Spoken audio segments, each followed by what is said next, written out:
when it comes to home organization projects, there's always that decision, do it for me or do it yourself. And Emily, we've been talking about why you chose do it yourself, because if anybody had a busy schedule, she works from home, very successful social media career.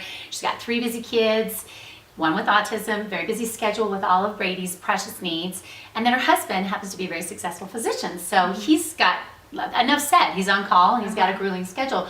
Why in the world did you pick do it yourself? Because I'm thinking on the scale of people who might say it would be easier if you would be that person. Well, I love little projects, and I love when my husband, he works a schedule to where he has a few days off or even a week off at a time.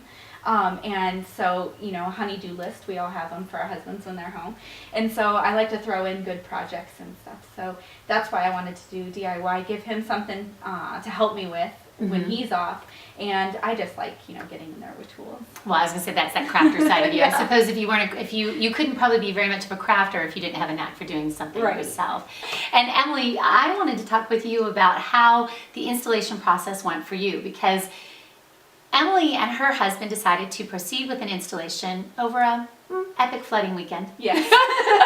So tell me why you went ahead with it when there was so much other chaos impacting your family, really, and how it went. Well, thankfully our neighborhood was spared from all the flooding, so that's very good. All prayers, you know, go to everybody affected. But in our neighborhood, in the way that it's situated on a hill, we weren't very affected, and so we got all the rain, and we had cooped up kids that couldn't go outside. Yeah. We needed to expel the energy somehow and like get something done and feel like we were progressing and moving along.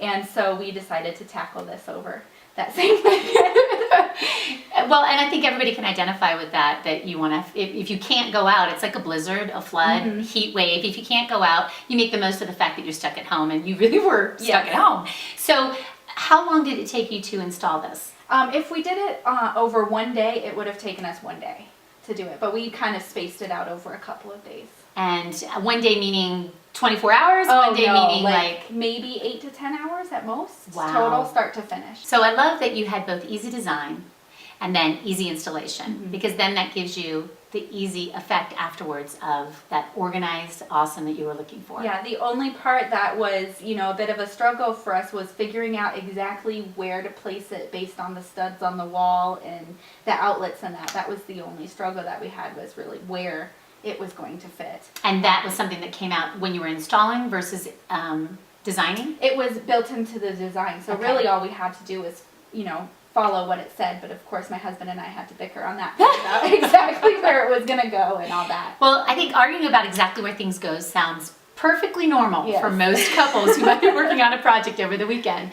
I'm glad to hear that it was easy to install. Yes, we didn't say too many bad words. Well, then you get it. And we loved each other at the end, so, you know, it was good to go. I love that. That's easy. Well, thanks for sharing that with us, and I think that's really something for anyone to keep in mind. If you're looking to do a weekend project, your design piece is one section that you can take care of the weekend before. You get that product ordered and shipped, and yes, it can be done in less than a day. I love it. Thanks for sharing that with us, Emily. Thank you.